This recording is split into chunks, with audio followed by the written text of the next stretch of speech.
Bapak Ibu Saudara yang dikasihi Tuhan, hari ini saya akan menyampaikan firman Tuhan melanjutkan dari kitab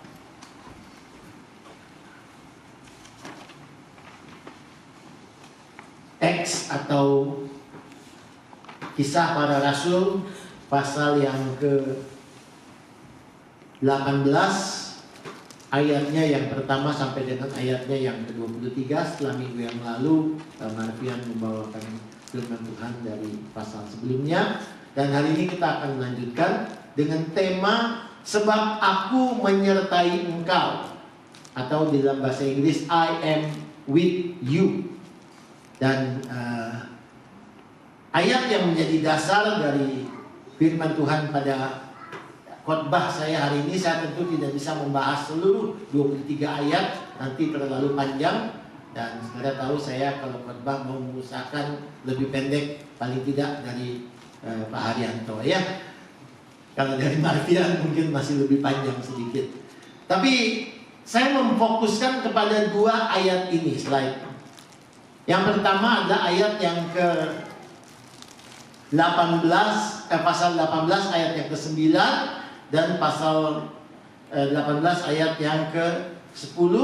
Saya akan bacakan lagi sekali, tapi dalam bahasa Inggrisnya, yaitu Then spoke the Lord to Paul in the night by a vision, Be not afraid, but speak, and hold not your peace.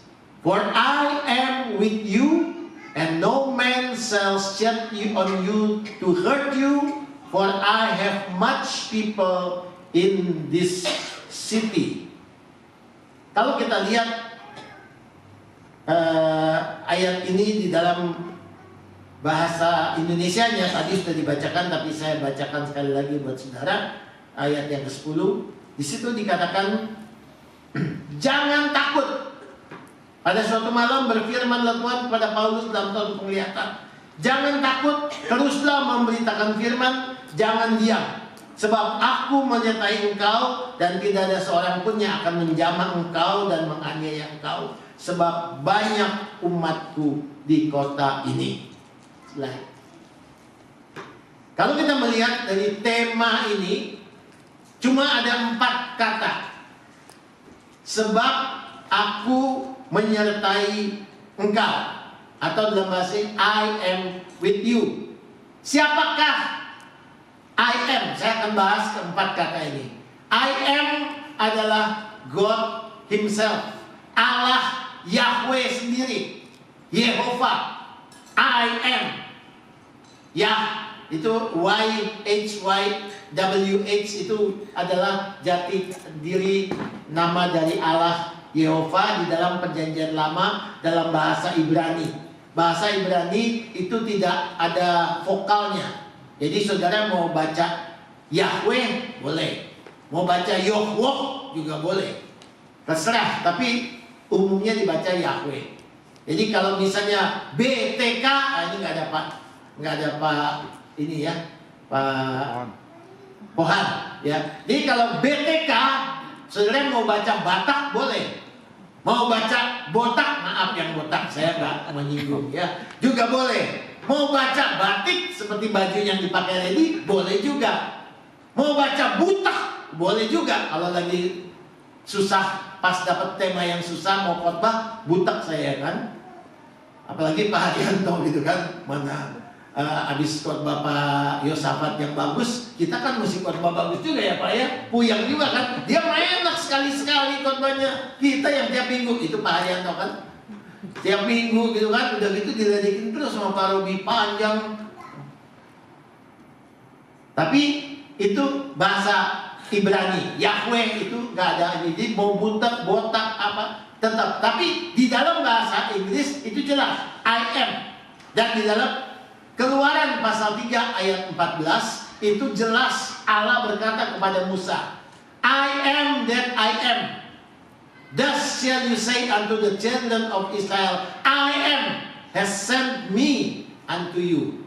Allah berkata kepada Musa, Musa waktu dipanggil di dalam dia mau diutus untuk membebaskan bangsa Israel dari penjajahan Mesir. Saudara kalau mau lihat film yang bagus itu ada film klasik The Ten Commandments, ya, 10 perintah itu film yang bagus sekali, film klasik bagaimana Musa diperankan oleh Charlton Heston. Dengan itu tekniknya film itu masih kuno, tapi jauh lebih bagus daripada sekarang pakai AI, pakai digital itu ya. Itu benar-benar dibikin dari studio yang teknik yang canggih pada waktu itu. Jadi ini adalah Allah sendiri. Yang kedua, with. Ini kata with ini dalam bahasa Ibrani sulit diterjemahkan. Tulisannya juga saya nggak minggu lalu juga kan Marvian juga pakai sedikit paroxysm ya tentang khotbah dia. Saya kira mungkin juga nggak perhatikan, tapi dia coba untuk memakai bahasa asli karena itu penting. Saya juga mau, tapi lebih susah bahasa Ibrani daripada bahasa Yunani. Bahasa Yunani juga ada with itu kon atau artinya adalah accompanying atau beserta, menyertai, ada bersama-sama, together with. Jadi ada bersama-sama dengan. You siapa? You tentu di sini dalam konteks ayat ini adalah Paulus dan CS, teman-temannya, bukan cuma Paulus, tapi Paulus dan teman-temannya. Slide. Sampai di sini saya bisa ambil kesimpulan dengan cepat, yaitu dengan Tuhan di pihak kita, bila Allah ada di pihak kita, tidak ada yang bisa salah atau tidak ada yang bisa gagal. With God on our side, nothing can go wrong or fail. Amin. Kalau Allah bersama saya, tidak ada yang bisa bertahan di hadapan atau melawan saya. If God with me, who can stand against me? Amin. Nah, mestinya kemudian Pak kasih ayatnya dong. Ada, saya kasih Bible verses untuk mensupport, yaitu dari misalnya yang jelas adalah Roma pasal 8 ayat 31. Sebab itu apakah yang akan kita katakan tentang semuanya itu? Jika Allah di pihak kita, siapakah yang akan melawan kita? Bahasa Inggrisnya dari King James Version, what shall we then say to these things? If God be for us, who can be against us? Dan kalau tidak usah melanjut khotbah, saya bisa selesai sampai di sini dengan menyimpulkan, makanya kalau Allah beserta kita pelayanan akan lancar semua, tidak ada halangan, tidak hambatan, sukses, berhasil, dan kemudian amin. Selesai, udah. Tinggal ntar dipuji lagi. Cepat nih, baru kali ini khotbahnya cepat Pak ini, cuma 10 menit nggak sampai. Tapi ini bukan khotbah yang terlalu cepat kalau ini mah. Dan belum membahas sama sekali tentang ayat tadi. Dikasih ayatnya begitu panjang loh Pak Haryanto, masa saya cuma khotbah sampai di sini. Kalau Natal saya tinggal tambahin aja nih, enak. Saya tambahin lagi. Makanya kalau tema Natal Immanuel, nah, maka saudara di dalam Natal tahun 2024 ini kita mau menjalani Natal dengan satu keyakinan bahwa Allah itu adalah Allah yang menyertai kita. Immanuel, Allah menyertai kita. Haleluya. Mari kita nyanyi Joy to the world. Selesai khotbah. Khotbah Natal selesai. Udah 2 khotbah tuh saya.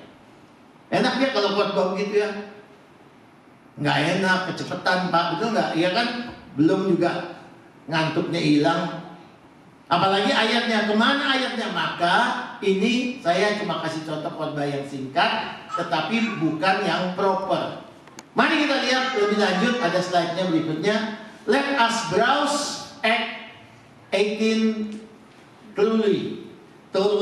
Ya. Mari kita lihat dari ayat tadi. Kenapa Pak Haryanto memilih tema aku menyertai engkau dari ayat-ayat tadi? Kita melihat kembali. Ya, kembali kepada ayat yang ke-9 dikatakan, jangan takut, teruslah memberitakan firman dan jangan diam, sebab aku menyertai engkau dan tidak ada seorang pun yang akan menjamah dan menganiaya sebab banyak umatku di sini.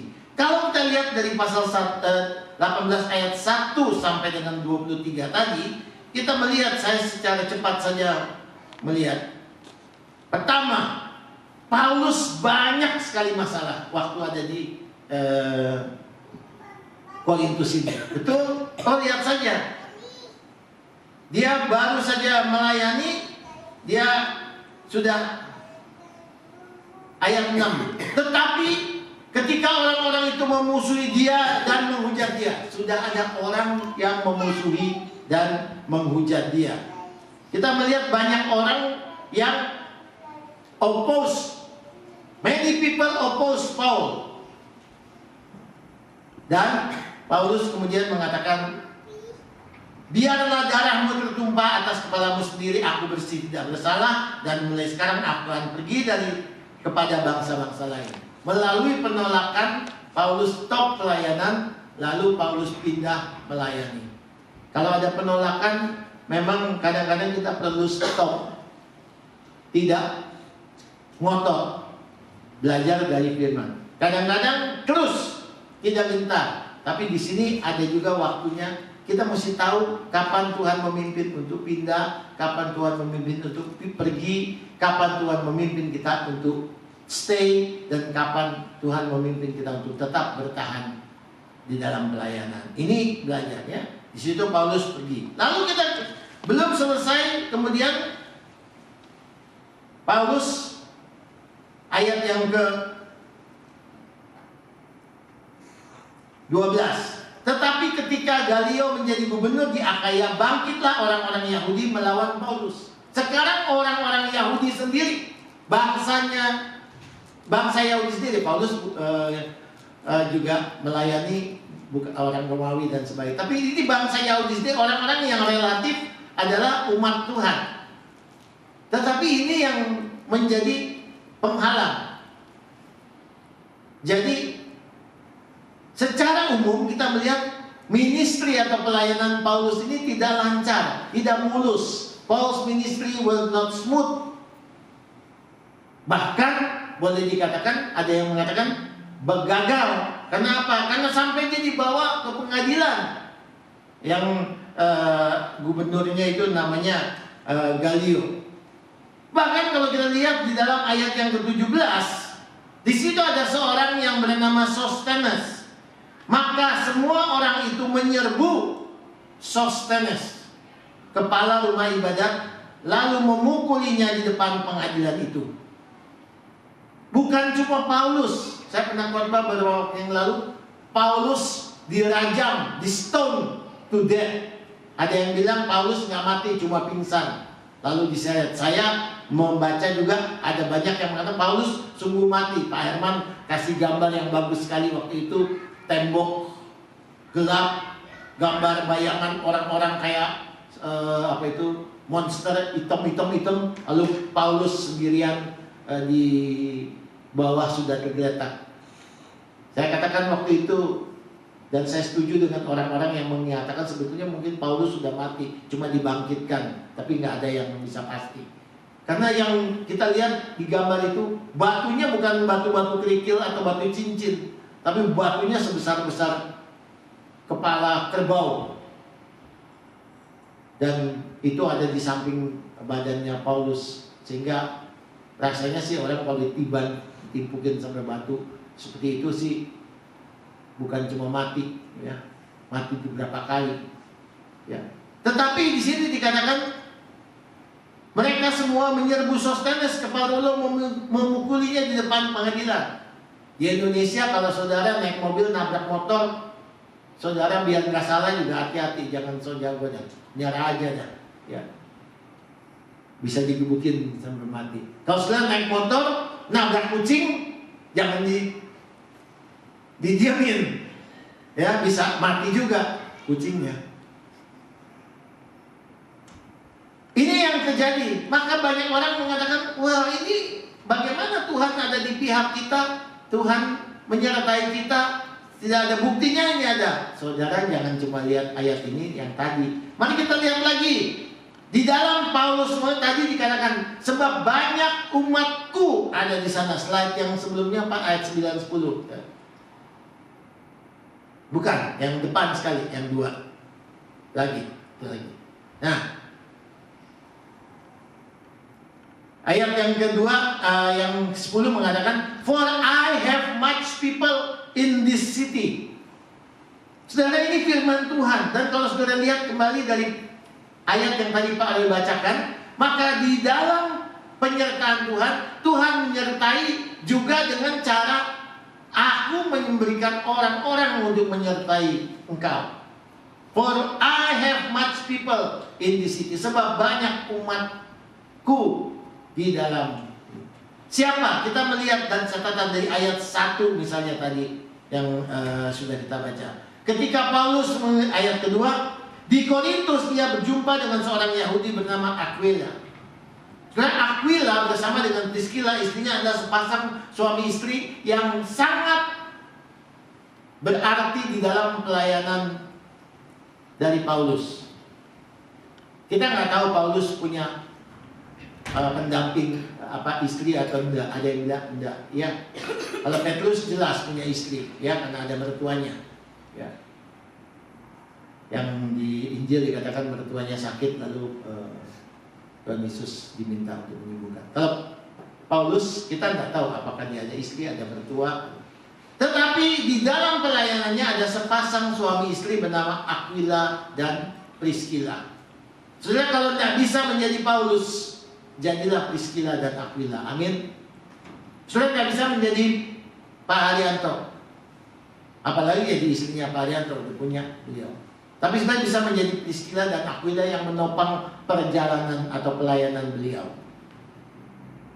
Bukan cuma di waktu baru datang.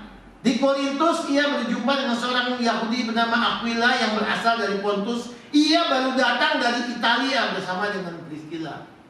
Saya nggak tahu petanya, tapi Italia itu bukan tempat yang terlalu dekat dengan Korintus. Ada jarak.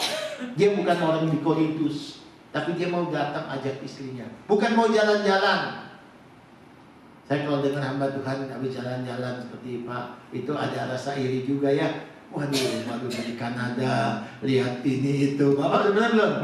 Belum sama dalam nasib kita ya. Kita mah jalan-jalan paling ke ini Pak Wanto ke taman apa tuh Pak? Nanti Pak. Kesatuan. Ya, kesatuan ya. Ya kan? Teman saya baru WA saya kemarin, Robi, nanti kalau ada teman-teman datang dari Indonesia, kita reunian, kita jalan-jalan ya, naik kapal. Iya deh. Saya pikir naik kapal cruise kayak ada apa? Taunya naik dari wharf jalan. Ya, itu mah gua udah berapa kali naik wharf kapal yang nyebrang dari apa tuh? Dari Harbor ke Manly. Ferry, iya kan? Gua kira naik cruise gitu kan. Paulus ditemani, didampingi oleh Aquila dan istrinya Priscilla sampai, kalau kita lihat di ayat yang ke 18. Paulus tinggal beberapa hari lagi di Korintus, lalu ia minta diri kepada saudara-saudara di situ berlayar ke Syria sesudah ia mencukur rambutnya karena ia telah bernasar. Baca ayat terakhir, Priscilla dan Aquila menyertai dia. Nah ini, ngapain Priscilla sama Aquila menyertai? Bukan buat ini, tetapi membantu mempersiapkan apa-apa yang diperlukan oleh Paulus di dalam pelayanan, termasuk makanan dan minuman, termasuk mungkin untuk pakaian dan perabotan atau hal-hal yang lainnya. Bukan cuma Priscilla dan Aquila. Kalau sudah lihat ayat berikutnya tadi 18, kembali kita lihat ya, ayat yang ke 7. Lalu bukan, ayat yang ke ini dulu. Kelima, ketika Silas dan Timotius datang dari Makedonia, Paulus dengan setunya dapat memberitakan firman. Oh, ternyata Tuhan juga kirimkan 2 orang hamba Tuhan yang bernama Silas dan Timotius. Timotius kita sudah kenal. Silas juga kita sudah tahu. Rekan Paulus yang setia dan pernah atau sering pelayanan bersama-sama dengan Paulus sebelumnya. Dan mereka dikirim juga dari Makedonia untuk membantu Paulus, menemani Paulus, dan sehingga dikatakan situ Paulus dengan sepenuhnya dapat memberitakan firman di Korintus. Kalau kita lihat di dalam memahami ayat ini, maka kita bisa berkata bahwa sebelum datang Silas dan Timotius, Paulus tidak sepenuhnya bisa memberitakan firman. Karena di sini dikatakan setelah Silas dan Timotius datang dari Makedonia, Paulus dengan sepenuhnya dapat memberitakan firman, di mana ia dapat memberi kesaksian kepada orang-orang Yahudi bahwa Yesus adalah Mesias. Sebelumnya dia masih bisa, tetapi masih tidak sepenuhnya. Kita melihat lagi selanjutnya ada ayat yang ke-7. Di situ dikatakan maka keluar dari situ, maka keluarlah Paulus dari situ, lalu datanglah ke rumah seorang bernama Titius Justus, seorang yang beribadah kepada Allah dan rumahnya berdampingan dengan rumah ibadat. Ada lagi orang lain yang dikirim oleh Tuhan, yaitu Titius Justus. Dan kalau kita bilang Paulus ministrinya tidak lancar, memang ada banyak hambatan, tetapi ada banyak orang yang dikirim oleh Tuhan untuk mendampingi. Dan kalau dibilang pelayanannya gagal, siapa bilang? Kita tahu ada lagu tuh, Allah yang tidak pernah gagal kan? Tahu ya Pak Banda ya? Allah tak pernah, dia tak pernah gagal karena dia bukan karena dia Prabowo, karena dia Allah. Kalau Prabowo bisa gagal, saya sih berharap tidak banyak kegagalan, tapi janji-janjinya memang sekarang dia coba untuk penuhi. Makan gratis sudah dicoba diinikan ya, tapi bisa gagal. Mungkin saja semua manusia bisa gagal. Tidak ada yang tidak pernah gagal. Hanya Allah yang tidak pernah gagal. Dan kalau Paulus bersama dengan Allah, maka dia tidak gagal. Kenapa? Di situ ayat yang ke-8 mengatakan tetapi Krispus, kepala rumah ibadat itu menjadi percaya kepada Tuhan. Ada catatan Alkitab, Krispus yang rumahnya di sebelah tempat pelayanan Paulus, kepala rumah ibadat loh, kepala sinagog. Ternyata dia belum percaya, atau dia jadi lebih mantap untuk percaya dan mau percaya yang diberitakan oleh Paulus. Tadi kita katakan, tadi Firman katakan, Paulus memberitakan Yesus adalah Mesias. Banyak orang sudah kenal Yesus zaman itu, tetapi bukan Yesus yang adalah Mesias. Banyak orang sudah percaya Yesus adalah Rabi, Guru, yang bisa menyembuhkan, yang bisa memberi makan 5.000 orang, tetapi banyak orang itu, dari banyak orang-orang itu yang belum percaya bahwa Yesus adalah Mesias. Hari ini saya tekankan sekali lagi. Saudara mungkin kenal Yesus. Saudara mungkin kenal Yesus yang menyembuhkan saudara dari sakit. Saudara mungkin kenal Yesus yang memberikan engkau makanan dan pakaian dan pekerjaan. Tapi apakah sudah kenal Yesus yang adalah Tuhan dan Juru Selamat, yang adalah Mesias, yang diutus untuk menjadi Tuhan dan menjadi Juru Selamat bagi manusia, bagi kita umatnya? Kalau belum, mari seperti Kristus bertobat dan menerima Kristus sebagai Tuhan dan Juru Selamat, bahkan memberi diri mereka dibaptis. Kalau belum dibaptis, ikut join tahun yang akan datang bersama dengan Angela ya, yang tanggal 22 Desember akan dibaptis.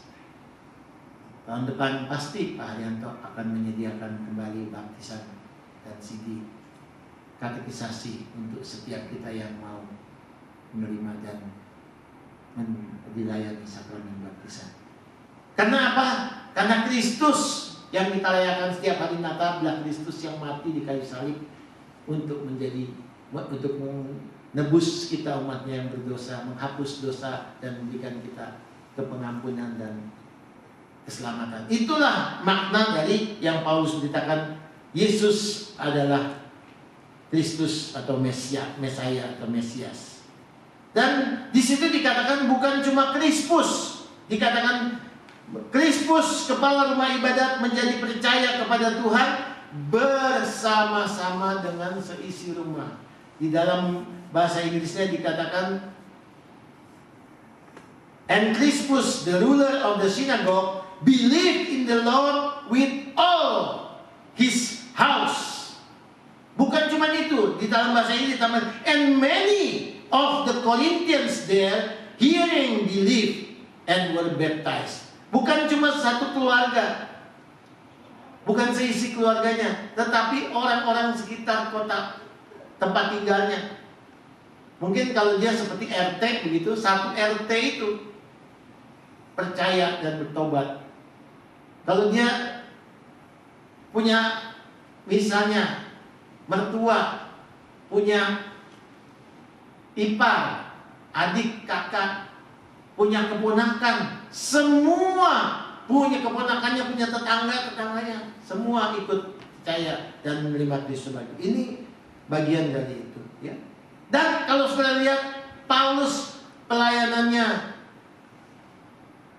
gagal, siapa bilang? Kita bisa melihat Paulus pelayanannya tidak gagal, tapi banyak hasil.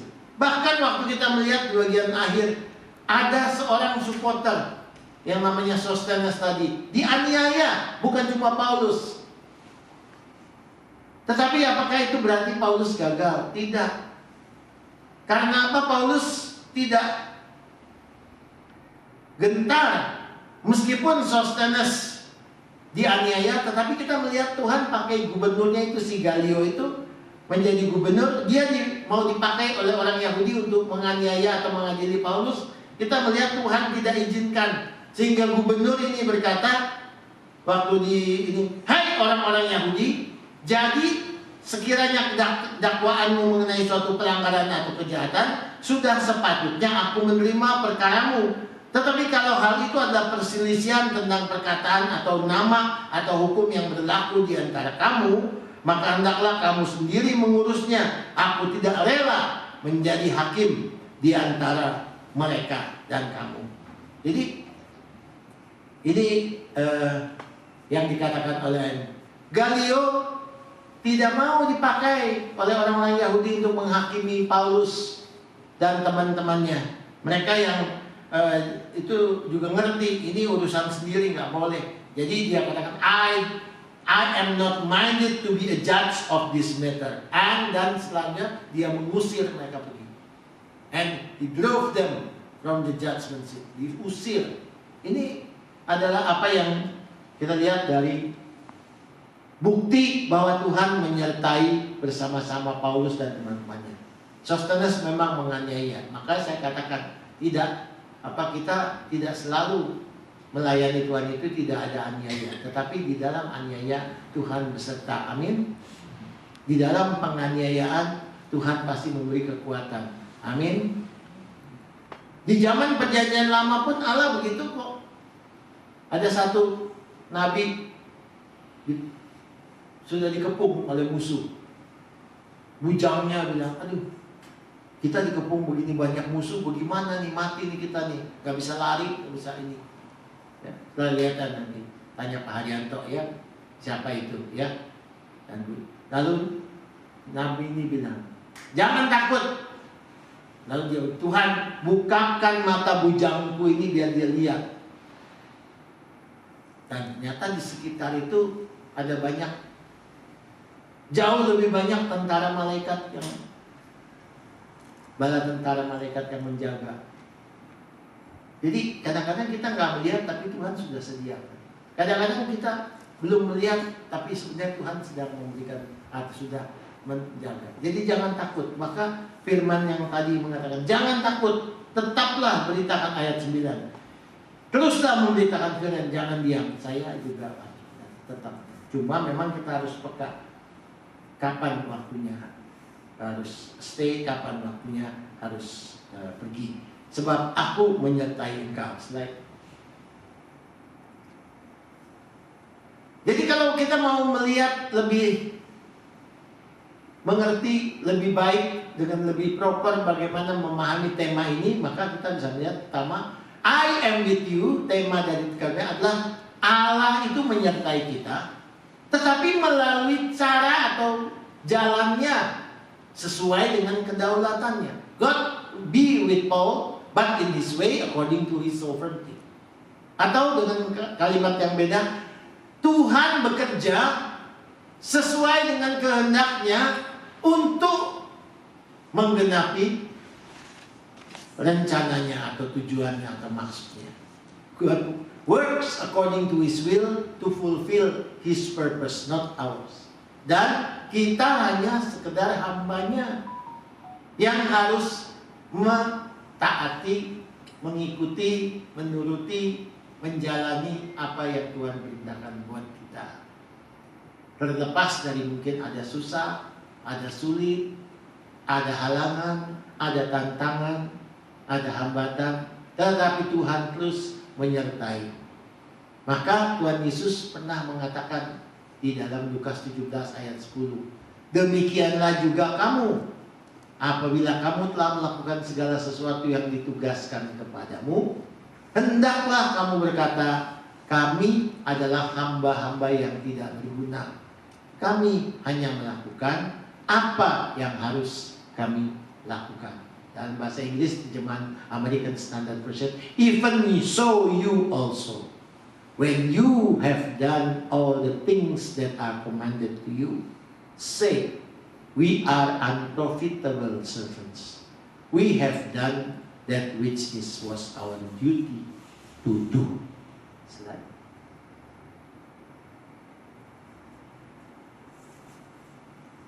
Maka I am with you, tema kita hari ini membuat kita punya satu pemahaman yang lebih jelas mengenai penyertaan Tuhan di dalam kehidupan setiap kita, khususnya di dalam pelayanan, utamanya dalam waktu kita melayani memberitakan Injil, yaitu Yesus Kristus adalah Tuhan dan Juru Selamat.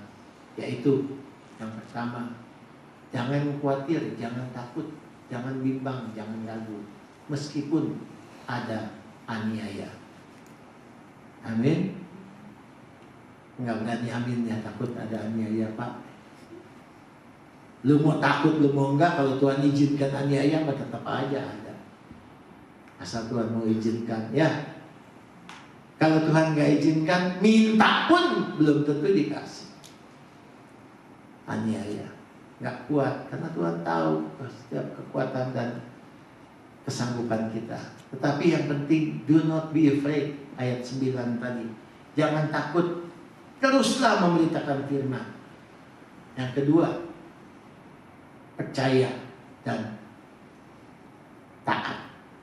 Almarhum Billy Graham yang meninggal waktu usia 99 tahun, dia punya lagu yang sangat disenangi. Itu pertama adalah waktu dia calling, judulnya Just As I Am. Just as I am, I come to thee. Sebagaimana adaku, aku datang kepadamu. Lalu dia calling. Siapa yang mau menjadi hamba Tuhan? Siapa yang mau percaya kepada Tuhan? Maju, datang kepada Tuhan. Saya mau berdoa kepada Tuhan. Tapi itu kalau dia calling, panggil. Tapi kalau dia memberikan kekuatan kepada hamba-hamba Tuhan atau orang-orang Kristen yang mengalami pelayanan, ada tantangan, ada aniaya, dia nyanyikan lagu yang kedua yang berjudul Trust and Obey. Trust and obey, for there's no other way to be happy in Jesus but to trust and obey. Nanti kapan-kapan kalau istri saya atau saya jadi liturgi, kita nyanyi lagu itu ya. Trust and obey, just trust and obey. Dan yang ketiga, kalau semua kita kerjakan 1 dan 2, maka urutan yang ketiga ini tidak mungkin tidak terjadi. Everything will be okay. Everything will be alright. Semua akan menjadi oke. Semua akan menjadi baik adanya pada sesuai dengan kehendak Tuhan. Kiranya Tuhan memberkati kita dengan firman-Nya. Amin.